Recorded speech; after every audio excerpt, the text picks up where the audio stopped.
जय जगन्नाथ फ्रेंड तेरे आज आम अच्छु आम जो घटगाँ रही घटगाँ निकट जो गुंडीचा घाटी जलप्रपात से अच्छु आम किसी गाँ पिला दु तीन जन आसीचु ये आज गोटे भोजी करूँ। तो आज जो स्पेशल जो रेसिपी हम से पूरा होल चिकेन टाक फ्राए करके जस्ट माने ग्रेवी करके खिया भात सहित आठ आम बर्तमान देखे भी केमती कौन चली बर्तमान तार प्रिपेरेसन केमती चली ये हूँ मो फ्रेंड नंदू जे कि बर्तमान भात बसैब से व्यवस्था करुच्ची जोटी काठ चुली प्रथम भात बसपर सेपटे शिबू जे कि चिकेन जो होल चिकेन टी तैयारी कर प्रिपेरेसन करुच्ची। निश्चित भाव आम यही जो आइटमटा रोचे आज फास्ट टाइम आम भोजी ट्राए कर घरे खाईचु किंतु भोजी तो आज फास्ट टाइम से आइटमटा हम तो नंदू केमती आज सब हम आइटम आइटम तो पहले जो आइटमटा नुआ आइटमटा से हम तो भात हम सालाड टी अच्छी सालाड टी हम बर्तमान एना कौन करियो तमे भात बसैया निआ जाड़ी पानी गरम करी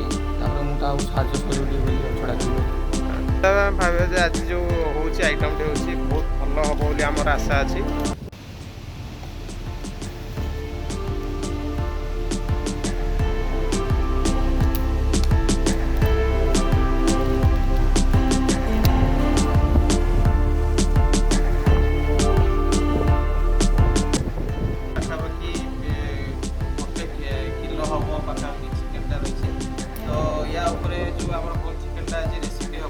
हल्का कट दिया पड़ो कारण जो दिज जो गुंड मसला हो कि जो मसला दिज्व जमी पूरा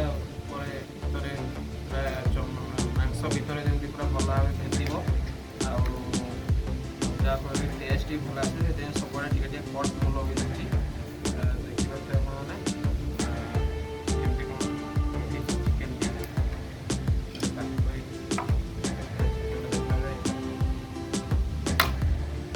फास्ट मुझे हलदी हलदी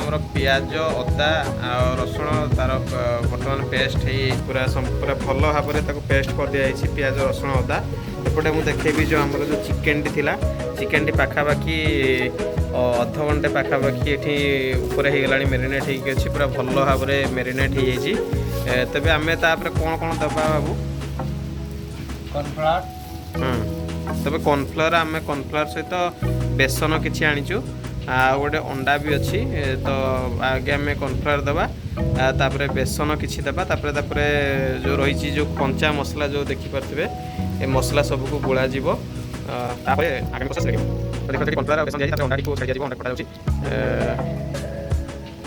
अंडाटा दिगला भल भाव जो होल चिकेन रे सब सबको लगा जापर फ्राए करा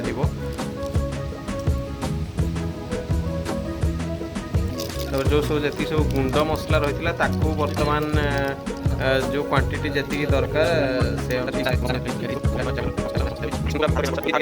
नंदू पूरा भात प्रिपेरेसन लगी पड़ी पूरा चुली जो हावा टे मारुची चुली भल जलुची आज गोटे मौसम रही बहुत नजारा रही तार जो कोहला पाग कर गोटे खुशी लगुच कोहला पागे गोटे भोजी कर हल्का हल्का पवन मार्च बसा हो सहित जो प्राकृतिक सौंदर्य आपण देखिपे तार भितर भोजी गोटे निरा जो अनुभव आज रही गोटे मजा लगुच मजा आसूसी आज ना कौन भोजी केमती भोजी करके आज भोजी आस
ସଫା କରିଦେଇଛି।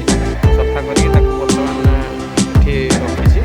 ୟା ପରେ ତାକୁ ଫ୍ରାଏ କରିବ ଚୁଲିରେ ଯେଉଁ ରହିଛି। ଭାତଟା ତ ପ୍ରାୟ ହେଇଗଲାଣି। ଭାତଟା ସରିଲା ପରେ ଏଟାକୁ ଫ୍ରାଏ ହେବ ଆଉ। ତେବେ ବର୍ତ୍ତମାନ ଆମର ଚିକେନ୍ ଯେଉଁ ରେସିପିଟା ଆରମ୍ଭ ହେବ। ତେଲ ଗ୍ୟାସ୍ରେ ପୁରା ଗରମ କରିବା ପାଇଁ ଦିଆଯାଇଛି। ତେଲ ଗରମ ହେଲା ପରେ ପୁରା ଭଲ ଭାବରେ ତେଲଟା ଗରମ ହେଇଯାଏ। ତାପରେ ଆମେ ଚିକେନ୍ଟାକୁ ସେଠି ଫ୍ରାଏ କରିବା ପାଇଁ ବର୍ତ୍ତମାନ ତେଲଟା ଗରମ ହେଇ ଆସିଲାଣି। ୟା ପରେ ଯେଉଁ ଚିକେନ୍ଟା ଆମେ ମ୍ୟାରିନେଟ୍ କରିବା ପାଇଁ ଘଣ୍ଟେ ଉପରେ ହେଇଯିବ। ଆମେ ଚିକେନ୍ଟାକୁ ପୁରା ଭଲ ଭାବରେ ଯେଉଁଟାକି ମ୍ୟାରିନେଟ୍ ହେଇଯାଇଛି। ତାପରେ ଆମେ ଚିକେନ୍ଟାକୁ ଛାଡ଼ିବା। ଚିକେନ୍ଟା ବର୍ତ୍ତମାନ ଛଡ଼ାଯିବ। ମ୍ୟାରିନେଟ୍ କରିବା ପାଇଁ ଯାଇଥିଲା ଭଲ ଭାବରେ ରେଡ଼ି ହେଇଯାଇଛି। ବର୍ତ୍ତମାନ ବାବୁ ତାର ରେସିପି ଆଜି ବନାଉଛି, ତ ସିଏ ଭଲ ଭାବରେ ଏଇ ରେସିପିଟା ତାର ଟିକେ ଫେଭରାଇଟ୍ ଅଛି, ସେଥିପାଇଁ ସେ ଭଲ ଭାବରେ ବନାଏ। ତ ରେସିପିରେ ବର୍ତ୍ତମାନ ଆପଣ ଦେଖିପାରୁଥିବେ। ଦେଖନ୍ତୁ କେମିତି ଚିକେନ୍ଟାକୁ ଫ୍ରାଏ କରିବା ପାଇଁ ଦିଆଯିବ।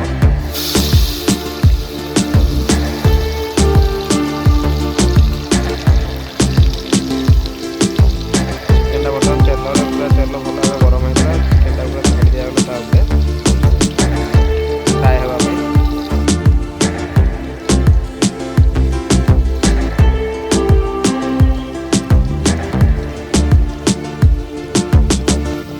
ବର୍ତ୍ତମାନ ନୁନ୍ଦୁ ତାର ଯେଉଁ ରେସିପି ରହିଛି, ଯେଉଁ ରହିଥିଲା ଆମର ଯେଉଁ ଚିକେନ୍ର ଯେଉଁ ଲେଗ୍ ପିସ୍ ହେଲା, ଆଉ ଯେଉଁ ସବୁ କିଛି ଅଳ୍ପ କିଛି ଯେଉଁ ଚିକେନ୍ ଥିଲା ତାକୁ ଆମେ ଛୋଟ ଛୋଟ ପିସ୍ କାଟି ଦେଇଛୁ। ତାର ଗୋଟିଏ କଷା ହେବ। ଯେଉଁ କଷାଟା ଏଇ କଷାଟା ଖାଇବା ପୂର୍ବରୁ ଖିଆଯିବ। ତ ତାର ନୁନ୍ଦୁ ବର୍ତ୍ତମାନ ପ୍ରିପାରେସନ୍ କରୁଛି। ନୁନ୍ଦୁ କ'ଣ କ'ଣ ସବୁ ଏଠି ପକେଇଛ? ବର୍ତ୍ତମାନ ପଡ଼ିଛି ତେଲ ଫାଷ୍ଟ ପଡ଼ିଲା, ତାପରେ ପଡ଼ିଛି କଞ୍ଚା ଲଙ୍କା ଛେଚା, ପିଆଜ, ଅଦା, ରସୁଣ। ଆଚ୍ଛା, ଏଇଟା ତାପରେ କଷି ହେଲା ପରେ ତାପରେ ଚିକେନ୍ଟା ତାପରେ ପକେଇବ। ଚିକେନ୍ ପଡ଼ିବ, ହଳଦୀ ଗୁଣ୍ଡ, ଲଙ୍କା ଗୁଣ୍ଡ ଟିକେ ପଡ଼ିବ। ତ ଏଇ ଯେଉଁ ଆଇଟମ୍ଟା ମଧ୍ୟ ଯେଉଁ କଷା ଆଇଟମ୍ଟା ଗୋଟେ ପ୍ରଥମେ ଖିଆଯିବ। ତ ଯେହେତୁ ଭୋକ ବି ଲାଗିଲାଣି, ଆମେ ଆସିଲୁଣି ପାଖାପାଖି 12:30 ପାଖାପାଖି ଏଠି ଆସିକି ପହଞ୍ଚିଲୁ। ଯାହା ସକାଳେ ଟିଫିନ୍ କରିଥିଲୁ, କିନ୍ତୁ ଆଉ କିଛି ଖାଇନଥିଲୁ। ଭୋକ ବି ଲାଗିଲାଣି। ତ ଆଇଟମ୍ଟା ହେଇଗଲା ପରେ ଜଲ୍ଦି ଭାବୁଛି ହେଇଯାଉ। ହେଇଗଲା ପରେ ତା'ର ମଜା ନେବା, ତା'ର ଟେଷ୍ଟ ନେବା। ଆଉ ଆମେ ଏଇ ଯେଉଁ କଷାଟା ଖାଇବି, ମୁଁ ଦେଖେଇବି ଆପଣଙ୍କୁ କେମିତି କଷାଟା ହେଇଛି। ଆପଣମାନେ ଦେଖିପାରୁଥିବେ ପୁରା ଯେଉଁ କଷାଟା ହେଇଛି, ମାନେ ପୁରା ମସ୍ତ କି ହେଇଛି କଷାଟା। ବର୍ତ୍ତମାନ କଢ଼େଇରେ ଆମେ ଓହ୍ଲେଇ ଦେଲୁ ଚୁଲିରୁ। ଆଉ କିଛି ପିଆଜ ତାପରେ ଦେଇକି ଆମେ ଖାଇବୁ ତାକୁ। ତ ବର୍ତ୍ତମାନ ଆମେ ଷ୍ଟାର୍ଟ କରିବୁ କଷା ଖାଇବା। ଗୋଟେ ପିସ୍ ନେବା। ଏଇଟା ଦେଖିପାରୁଥିବେ କେମିତି ହେଇଛି କଷାଟା। ଆମେ ଖାଇବା।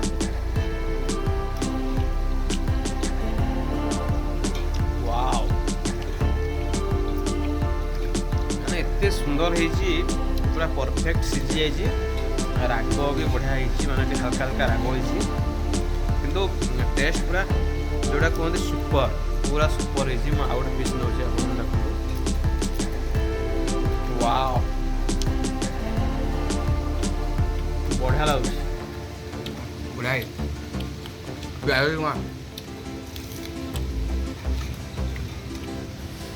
ପିସ୍ଟା ଦେଖିପାରୁଥିବେ। ତ ଆଉ ଏବେ ଉଠେଇ ହେବନି, ମୁଁ ବର୍ତ୍ତମାନ ଖାଉଛି।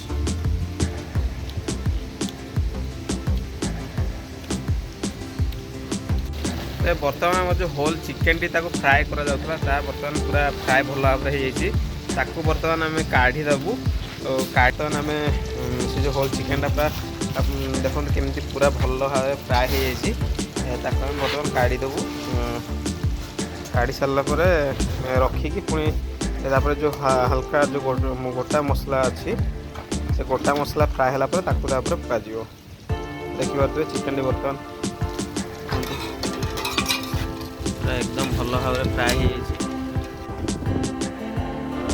तो फ्रेंड्स बर्तमान आमर सबकि जहाँ थिला आइटम जोटा कि आमर पूरा होल चिकेन आइटमटा थिला और भात ओनली भात तो सेटा संपूर्ण भाव बर्तमान सरी जाइए से रेसिपी। तेरे आम बर्तमान खाइबा स्टार्ट करूँ। बर्तमान को जे कि भाव चिकेन टी आमर होती ये हूँ आमर पूरा चिकेन टी हल्का ग्रेवी होती आ चिकेन टी पूरा भल भाव सीझी जाइए। तार बर्तमान भात बढ़ा जाऊँगी नंदू बर्तमान भात बढ़ुची तो टिके समय पर आम खाइबू। ବାବୁ ତାର ସାଧା ଖାଇବ, ସେ ତାର ସାଧା ଖାଇବ ଯାହା। ଆମେ ଆମର କିନ୍ତୁ ନୁନ୍ଦୁର ମୋର ଚିକେନ୍ ଆଉ ଭାତ ଆପଣ ଦେଖନ୍ତୁ କିଭଳି ଭାବେ ହେଇଛି, ବହୁତ ସୁନ୍ଦର ହେଇଛି। ତେବେ ବର୍ତ୍ତମାନ ଆମେ ଖାଇବୁ, ଟିକେ ପଢ଼ାପଢ଼ି ବର୍ତ୍ତମାନ ଚାଲିଛି ସବୁକିଛି। ଅଲରେଡ଼ି କଦଳୀ ପତ୍ର ଯେଉଁ ରହିଛି, କଦଳୀ ପତ୍ରରେ ଆମେ ଆଣିଥିଲୁ କିଛି କଦଳୀ ପତ୍ର, ତେଣୁ ସେ କଦଳୀ ପତ୍ର ଆଜି ଖାଇବୁ ବୋଲି ଚିନ୍ତା କରିଥିଲୁ। ତେବେ ସବୁକିଛି ପ୍ରାୟତଃ ଆମର ଶେଷ ଅଛି। ବର୍ତ୍ତମାନ ଚିକେନ୍ ପୁରା ଭାତ ପୁରା ରେଡ଼ି, ଆଉ ଦେଖିପାରୁଥିବେ ପିଆଜ, କଞ୍ଚା ଲଙ୍କା, ତା ସହିତ ବିଲାତି ଚକଟା ଖିଆଯିବ ଆଜି। ଆମର ବର୍ତ୍ତମାନ ସବୁକିଛି ରେଡ଼ି, ପୁରା ରେଡ଼ି ହେଇଛି। ତ ଟେଷ୍ଟ ଟିକେ କରିବା କେମିତି ହେଇଛି, ଆଉ ତ ନୁନ୍ଦୁ ଟିକେ ଟେଷ୍ଟ କର କେମିତି କ'ଣ ଲାଗୁଛି। ଚିକେନ୍ଟା ପୁରା ସିଝି ଯାଇଛି ପୁରା ଭଲ ଭାବରେ, ଆଉ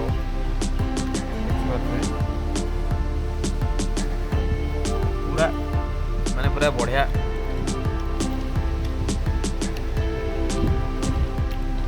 ବହୁତ ବଢ଼ିଆ ଟେଷ୍ଟ, ବହୁତ ବଢ଼ିଆ। ତ ବର୍ତ୍ତମାନ ଖାଉଛୁ, ବର୍ତ୍ତମାନ ଖାଇସାରିକି କଥା ହେବା। ତ ଫ୍ରେଣ୍ଡସ୍, ବର୍ତ୍ତମାନ ଆମର ବଣଭୋଜି ସରିଯାଇଛି, ଆମେ ଖାଇସାରିଛୁ। ଯେଉଁ ଥିଲା ବାସନ କୁସନ ଯାହା କିଛି ଥିଲା, ଯେଉଁଗୁଡ଼ା ସବୁ ରୋଷେଇ ହେଇଥିଲା, ସେଗୁଡ଼ା ବର୍ତ୍ତମାନ ଭଲ ଭାବେ ଆମେ ସଫା କରିଦେଲୁ। ତେବେ ଆମେ କିଛି ସମୟ ଏଠି ରେଷ୍ଟ ନେବୁ। ରେଷ୍ଟ ନେଲା ପରେ ପୁଣି ଘରକୁ ପଳେଇବୁ। ତ ଏଠି ନୁନ୍ଦୁ ଅଛି ମୋ ପାଖରେ। ନୁନ୍ଦୁ, ଆଜି କ'ଣ କେମିତି କହିବୁ, କ'ଣ କେମିତି ଲାଗିଲା ଖାଇବା ସବୁକିଛି? ତୁମମାନେ ତ ରୋଷେଇ କରିଥିଲ ମିଶିକି, ସବୁ କେମିତି ଲାଗିଲା? ଖାଇବା ତ ବହୁତ ଭଲ ହେଇଥିଲା, ପାଗ ବି ବହୁତ ଭଲ କରିଥିଲା। ଏଠି ଗାଉଁଳିଆ ପାଗ ଥିଲା, ଭୋଜି କରିବା ପାଇଁ ବହୁତ ବଢ଼ିଆ ମାନେ ଟାଇମ୍ଟା ଲାଗୁଥିଲା। ବଢ଼ିଆ ରୋଷେଇ ବି ହେଇଥିଲା, ବଢ଼ିଆ ଖାଇବା, ବଢ଼ିଆ ସିଷ୍ଟମ୍ ହେଇଥିଲା। ଭଲ ଲାଗିଲା ଖାଇବାଟା। ଏଇ ଗୁଣ୍ଡିଚାରେ ଗାଧେଇକି ଖାଇବାଟା ଦେଖିଲେ କେମିତି ଆମେ ଆଜି ଏନ୍ଜୟ କଲୁ, କୋଉଭଳି ଭାବେ ଆମର ଆଜି ଥିଲା ଯେଉଁ ରେସିପି, ଯେଉଁ ଚିକେନ୍ ରେସିପି ଆଣ୍ଡ ଭାତ, ମୋଟାମୋଟି ବହୁତ ବଢ଼ିଆ ହେଲା। ତ ନିଶ୍ଚିତ ଭାବେ ବାଏ, ଆଜି ଏତିକି ବ୍ଲଗ୍ ଏଇଠି ଏଣ୍ଡ କରୁଛୁ। ତେବେ ପୁଣି ନେକ୍ସଟ ବ୍ଲଗ୍ରେ ଆମେ ଦେଖା ହେବ କିଛି ନୂଆ କନସେପ୍ଟ ନେଇକି, କିଛି ନୂଆ ନେଇକି। ବାଏ।